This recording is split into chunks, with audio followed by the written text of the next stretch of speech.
আসসালামু আলাইকুম দর্শক।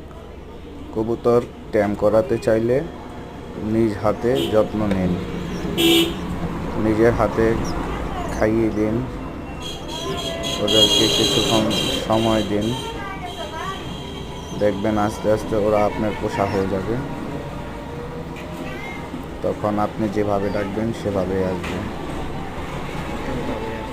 শুধু ওদেরকে সময় দিতে হবে। দেখেন বাচ্চাটাকে মশা কামড়িয়ে কী করছে। অবশ্যই আপনার লফটে মশা তাড়ানোর ব্যবস্থা রাখবেন। যদি একেবারেই মশা না তাড়াতে পারেন তাহলে এই যে দেখুন কবুতরের চোখটা কী হয়েছে। এটা অবশ্য আমি সারিয়ে ফেলবো, একটু সময় লাগবে। ইনশাল্লাহ কবুতরটা সুস্থ হয়ে যাবে। সবাই ভালো থাকুন, সুস্থ থাকুন। আল্লাহ হাফিজ।